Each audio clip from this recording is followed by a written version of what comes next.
The death toll from Saturday's massive truck bombing in the Somali capital Mogadishu has risen to nearly 240, that is, with more than 300 wounded. It's the deadly attack in the country's history.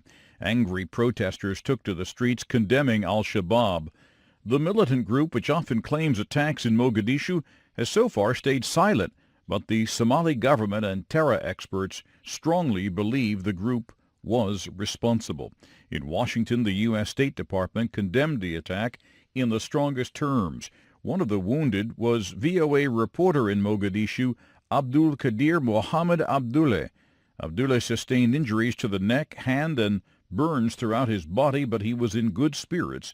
As he spoke to VOA about his condition, the Somali government has called for 3 days of national mourning.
The American Secretary of State Rex Tillerson conceded Sunday that Iran is in technical compliance with the international agreement to curb its nuclear weapons development. But he said President Trump wants Congress to adopt a more complete strategy to fix what the president believes are flaws in the agreement. Kurdish Peshmerga fighters are refusing to obey an order by Iraqi soldiers to withdraw from the oil-producing city of Kirkuk. That leaves the two sides in a standoff because the deadline for leaving has passed. Reporters in the area say there have been no clashes, but they note that fighters on both sides are poised for conflict.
After more than 6 decades of moderate and centrist governments, Austria appears to be shifting to the right after the Conservative Party won Sunday's parliamentary election. Reuters correspondent Pascal Davies reports. The spotlight is on 31-year-old Sebastian Kurz, who's tipped to become one of the world's youngest leaders if he's voted in as Chancellor. Despite his fresh face, the foreign minister has used a traditional line when it comes to immigration.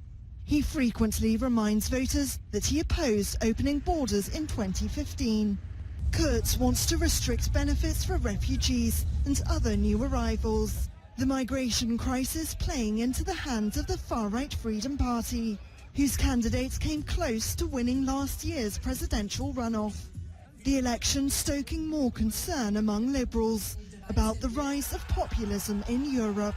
Many Austrians have been complaining about stagnant leadership.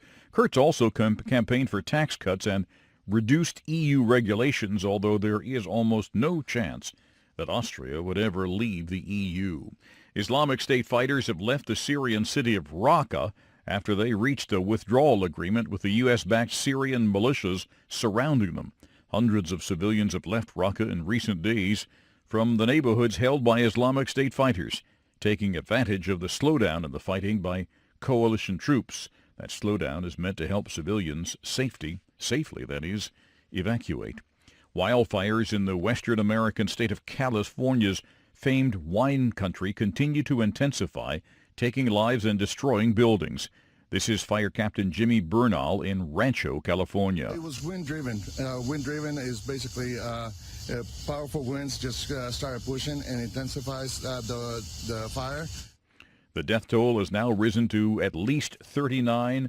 Others are still unaccounted for, hundreds of them, and about 100,000 people have evacuated their homes. A runoff vote for the presidency of Liberia will be held between former footballer George Weah and incumbent Vice President Joseph Boakai, according to the Electoral Commission's announcement on Sunday. With over 95% of votes counted in the West African country, Weah has taken 39%, Boakai 29%, neither of them getting anywhere near the 50% required to win the presidency outright after the initial election last week.